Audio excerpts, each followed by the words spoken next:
Today was finally the day. Lucas and his family were getting ready to visit his grandparents whom he hadn't seen since he was a young child. But for his 16th birthday, he decided all he wanted to do was spend a weekend with them. It was a long drive, about 8.5 hours, but every minute was worth it.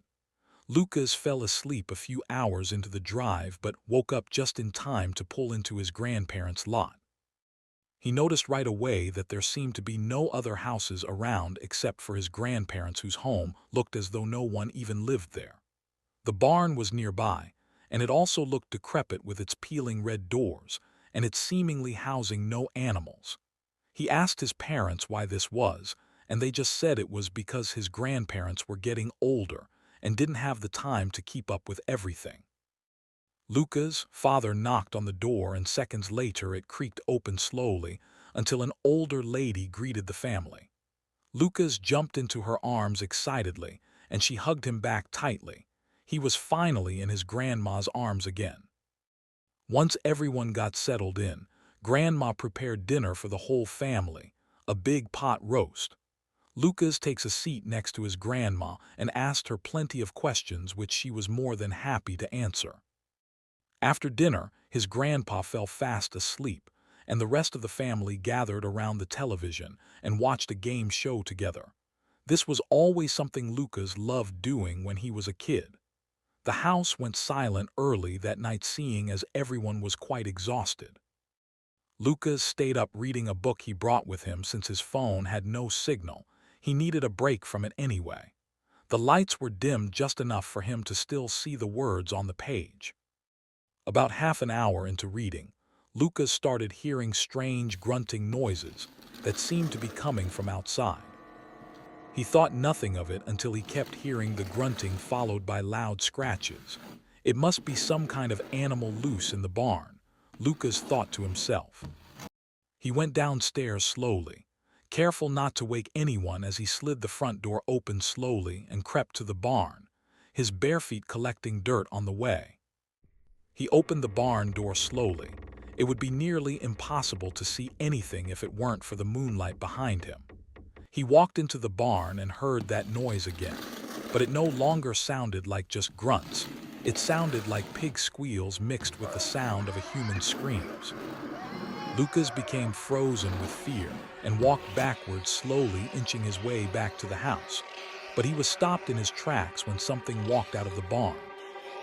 It was fast, but that didn't stop Lucas from making a run for it back to the house. Before he even made it to the door, he was stopped by a sudden familiar voice calling out to him. It was his grandmother, except she sounded like she was in immense pain. "Lucas, help me," she said to him, though her voice wasn't hers alone. It was accompanied by the sound of a pig that nearly drew it out. Lucas walked towards the creature slowly, and when it walked into the moonlight, he couldn't believe his eyes as he was facing his grandmother, but she had somehow been fused to a pig, and was now in terrible and agonizing pain, screaming with each step she took. She didn't look like herself, but he could still tell it was her. Her body was twisted up in unnatural ways, ways that nearly made Lucas vomit. He fell to the ground as she walked towards him with tears in her eyes. His grandpa was in a similar condition, but he didn't seem to be able to make any sound. "Grandma," Lucas exclaimed.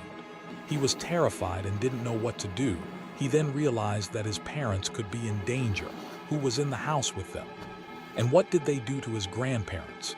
Lucas told her he'd be back and rushed inside the house just in time to hear screams coming from upstairs. He rushed up the stairs and saw his mother on the hallway floor, crawling towards the stairs. "Mom, what happened?" he asked as he went to help her up. She couldn't be moved. Something attacked her, leaving her on the verge of passing out from the amount of blood she lost. She was bleeding from her side, so Lucas went to find something to make a makeshift tourniquet to help stop the bleeding. As he was putting pressure on the wound, his father stumbled out of a room also covered in blood, and his grandpa was standing behind him, except he no longer looked like his grandpa. From what Lucas could make out, it looked as though he had a head made of tentacles, a dozen of them.